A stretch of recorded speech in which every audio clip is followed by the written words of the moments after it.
புதுசாக பெந்தகோஸ்து சபை போயிட்டு ஆட்டோலாம் போட்டுன்னு இருக்கிறேன். இனி யாருன்னு எனக்கு தெரியாதா?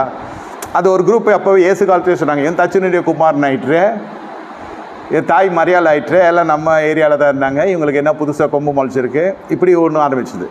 இவர்களுக்குள்ளே இப்படிப்பட்ட அதிசயங்கள் நடக்கிறதே இந்த ஞானம் எப்படிப்பட்டதாக இருக்குன்னு சில பேர் பயந்தாங்க.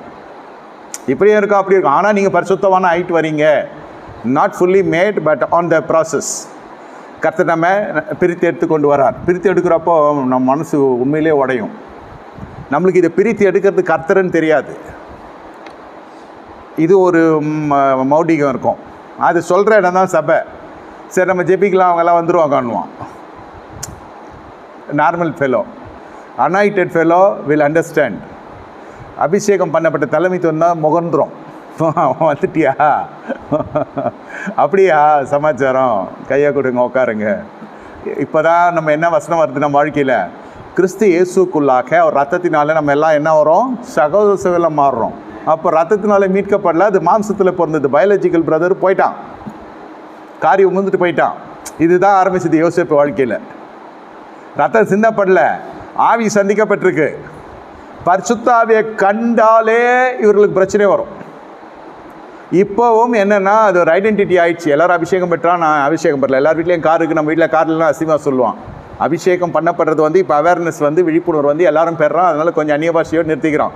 ஆவியானவர் ஆளுகை செய்ய விட்டா அவன் விட மாட்டான். அபிஷேகம் பண்ண பெற்றிருக்கிறியா? பெற்றிருக்கிறேன். அபிஷேகம் பெற்றிருக்கிறேன். ஆனால் ஆளுகை செய்கிறது அந்த அபிஷேகம்னு பார்த்தா அந்த ஸ்டேஜில் இருக்காது நம்மால். ஆமாம், அந்த ஸ்டேஜிலெல்லாம் வர்றது கஷ்டம். ஏன் கஷ்டன்றது இல்லை, இவங்களுக்கு அது ஒவ்வாது. அது அதாவது எல்லோரும் இழக்கணுமே. நம்ம இந்த இடத்துல தான் என்ன நடக்கும்னா, ஜனங்களை விட்டு பிரித்து எடுக்கிறப்போ கல்யாணம் தூக்கப்பட மாட்டான், கர்த்தரே தடுத்துருவார். அப்போ தெளிவு கண்கள் திறக்கப்பட்ட விஷயம் சொல்லலாம். அப்போ கிருபை எழுந்துராத இந்த அலுவலகெல்லாம் போய் கரைப்படுத்தி கொள்ளாமல் நம்மளை காத்துக்கொள்கிறோன்னு நினைக்கிறது நல்ல மன தெளிவோடு இருக்கிற முதுமை. அதாவது என்ன, மன முதிர்ச்சியுடைய விசுவாசிகள். முதுமை இல்லை, மன்னிக்கணும், மன முதிர்ச்சி.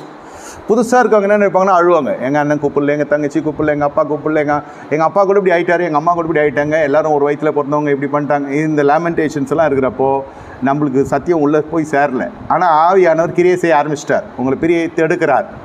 அது பொருளாதாரமாக இருக்கும், நோய் இருக்கும், ஏதாவது ஒரு பிரச்சனை இருக்கும், நீங்கள் பிரிஞ்சு வந்திருக்கலாம், பிரிஞ்சு கைட்டி விட்டு போயிருக்கலாம். நம்ம எப்படி எடுத்துக்கிறோன்னா, கர்த்தருக்குரிய பரிசுத்தவான்கள் நம்ம மாறுகிறோம், பிரித்து எடுத்துருக்கிறாரு. அல்லேலூயா, கர்த்தருக்கு புது பாட்டை பாடுங்க, பரிசுத்தவான்கள் சபையில் ஒரு துதி விளங்குவதாக. சங்கீதம் 149:1, 145:10 இதே தான் சொல்லுகிறது. துதி உண்டாவதாக. பரிசுத்தவான்